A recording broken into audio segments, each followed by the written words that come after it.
14 December প্রথম প্রহরে আমাদের জহুরনগর থেকে এক ছাত্র ভাইকে ভুয়া র্যাব পরিচয়ে কিডন্যাপিং করা হয়। সেখানে যারা র্যাব পরিচয়ে আসছিল তারা আর্মস নিয়ে অস্ত্রশস্ত্র সজ্জিত হয়ে আসছিল। আমাদের নিরীহ এক ছাত্র ভাইকে ম্যাচ থেকে দিবাগর রাতে তুলে নিয়ে যাওয়া হয়। তো সরকারি আইনুল হক কলেজ সহ বগুড়ার ছাত্র জনতার একটা বিশাল অংশ জহুরনগরে বসবাস করে, কিন্তু জহুরনগরের ছাত্র ভাইদের প্রশ্নেই কেন জানি প্রশাসন নীরব ভূমিকা পালন করে।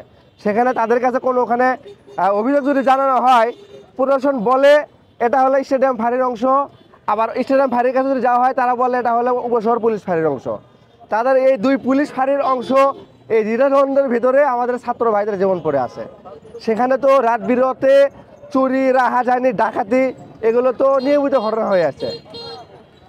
আমরা প্রশাসনের কাছে একটি দাবি জানাই যে জহুরনগরে তারা যেন অতি দ্রুত খুব ভালো সিকিউরিটির ব্যবস্থা করে, আমাদের ছাত্র ভাইদের সবার যেন নিরাপত্তার ব্যবস্থা করে। আর যারা র্যাব পরিচয়ে এই ভাইদেরকে, আমার ভাইকে তুলনায় নিয়ে গেছে, তাকে অনেক নির্যাতন করছে, তাদেরকে অতি সত্বর তাদেরকে চিহ্নিত করে কঠোর শাস্তির আওতায় আনার দাবি জানাচ্ছি। আপনারা ইতিমধ্যে জেনেছেন সরকারি শাহ সুলতান কলেজের ছাত্র ফেরদাউস সরকারকে 13 ডিসেম্বর দিবাগত রাত আনুমানিক রাত 2টায় জহুরনগর 5তলা ম্যাচ থেকে র্যাব পোশাকধারী অজ্ঞাতনামা 8 থেকে 9 জন যুবক তাকে অপহরণ করে।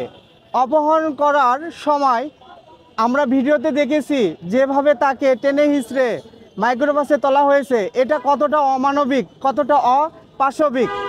আমরা শাহ সুলতান কলেজের পক্ষ থেকে জোরালো দাবি জানাচ্ছি আমার বন্ধু ফেরদাউস সরকারকে কারা কি উদ্দেশ্যে তারা অপহরণ করলো তার কারণ দ্রুত অনুসন্ধান করা, এবং সেই সাথে বৈষম্যহীন বাংলাদেশে অপহরণকারীদের দ্রুত আইনের আওতায় এনে দৃষ্টান্তমূলক শাস্তি দেওয়া হোক, যাতে করে এরূপ ঘটনার পুনরাবৃত্তি না ঘটে।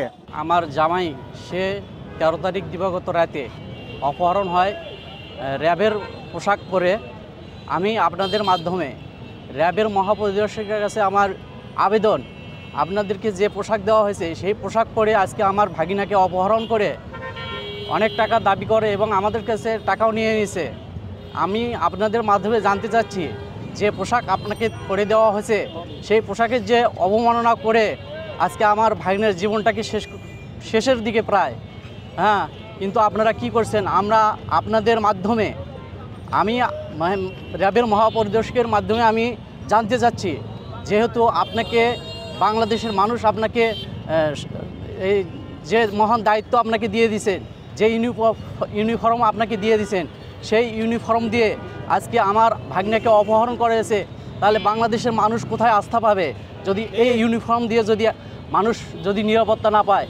এর জন্য আমি আপনার মাধ্যমে আকুল আবেদন এবং সর্বোচ্চ শাস্তি, এই যে অপরাধী এই হোতাকে সর্বোচ্চ শাস্তি কামনা করছি আপনার মাধ্যমে।